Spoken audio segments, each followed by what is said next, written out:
You know that classic front and profile picture, the mugshot? It feels like it's been around forever, a totally obvious tool for police. But it wasn't, at all. The real story of its invention is, well, it's messy, it's controversial, and honestly, it's a completely unlikely tale of how law enforcement tried to deal with a world that was changing way too fast. So let's get into how this iconic image ever came to be. So to get why the mugshot was even necessary, you have to go back in time, to the mid-1800s. Cities like London, Paris, Berlin, they were just exploding. They were turning into these massive, anonymous seas of people. And for the police, this was a brand new and, frankly, a terrifying problem. I mean, in a world full of strangers, how on earth do you spot a criminal? Think about it. Before this, in smaller, tight-knit communities, everybody knew everybody else's business. But the Industrial Revolution just changed the whole game. People were constantly on the move. A repeat offender could just pack up, vanish into a new town, and boom, start over with a completely clean slate. Law enforcement was basically flying blind. They had no reliable way of knowing if the guy they just arrested was a first-timer or a hardened criminal with a long, hidden history. And then, in the 1850s, this new technology shows up that feels like a miracle, almost like something out of a sci-fi novel. It was photography. And a new process promised to capture a person's face with perfect, almost infallible accuracy. It seemed like the ultimate weapon in the war on crime. This new tech was called the Collodion wet plate process. Now, it was a really messy, complicated procedure. It involved coating a glass plate with this sticky chemical gunk called collodion. But here's the absolute game changer. It created a negative on glass. This meant that for the very first time, you could take a super sharp, clear photograph and, this is the crucial part, make unlimited copies. But there was a catch, and it was a huge one. The entire process, from start to finish, had to be done while the plate was still wet. This gave the photographer this frantic, high-pressure window of maybe 10 to 15 minutes to do everything. It was less like taking a picture and more like a chemistry experiment against a ticking clock. It was so demanding you had to have a portable darkroom with you, right there on site. So why would anyone bother with something so difficult? Well, because it was a quantum leap beyond what came before. The old daguerreotype, it made a beautiful, one-of-a-kind image on a metal plate, but you couldn't copy it. The collodion process, though, gave you a master negative, and that just unlocked a whole new world for law enforcement. Suddenly, you could build archives, send copies to other police stations, and create a real, searchable record of criminals. Okay, so the police have the technology. Problem solved, right? Ha, not even close. When authorities first started photographing criminals in the 1850s, it set off this massive social controversy. And the reason is kind of funny. The portraits were just too good.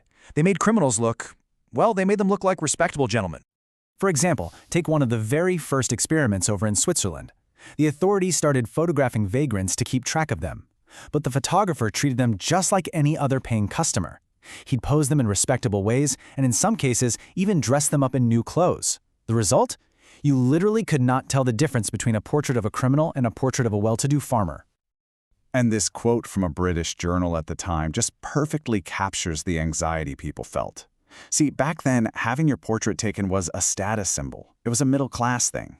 People were genuinely worried that using this respectable art form to document criminals would cheapen it for everyone, blurring the sacred line between polite society and the underworld.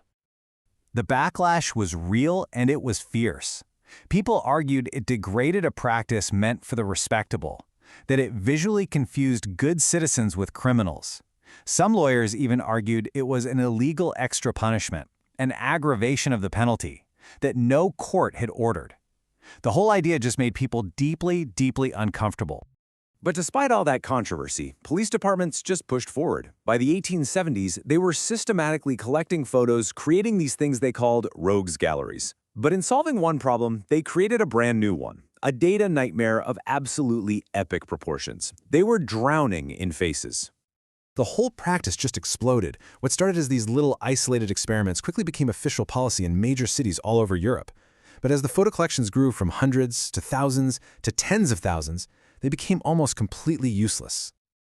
Get this. In Paris, by 1883, their police archive had swelled to over 75,000 photographs. And an official report from that time delivered a brutal verdict. The entire collection had, and I'm quoting here, not yielded any practical result at all. It was a spectacular, very expensive failure.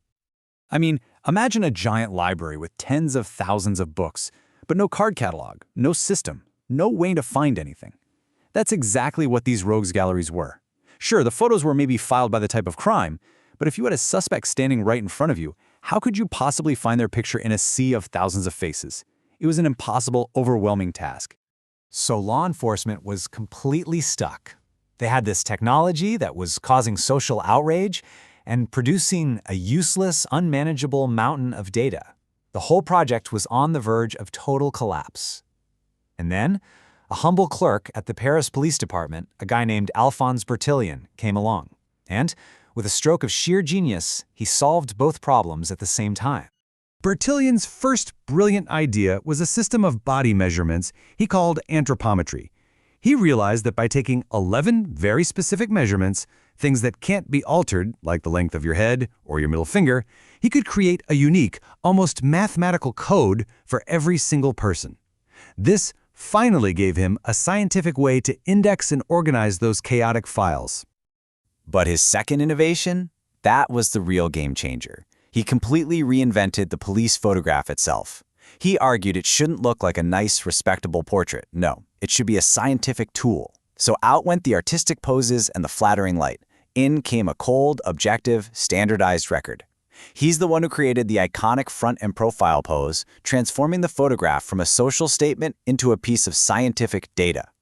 And this right here is where the modern mugshot was truly born. Bertillon's system didn't just organize the data, it completely transformed the photograph into something new, a powerful, unmistakable symbol of the state's authority. Suddenly, the mugshot was no longer just some neutral record. It became an accusation. To be photographed in Bertillon's specific style was to be visually labeled a criminal, to be branded with a mark of shame. It created a powerful public stigma. The act of being photographed became part of the punishment itself. It was the visual proof that in the eyes of the state, you belonged to the criminal class. And that really leaves us with a final, pretty unsettling thought. The mugshot was created to solve a problem of identification. How to tell one stranger from another in this new, anonymous world. But somewhere along the way, it became a powerful tool of definition, for telling the world not just who someone is, but what they are. And that's a question we're still grappling with today, isn't it? When does a tool that's meant to identify us end up defining us instead?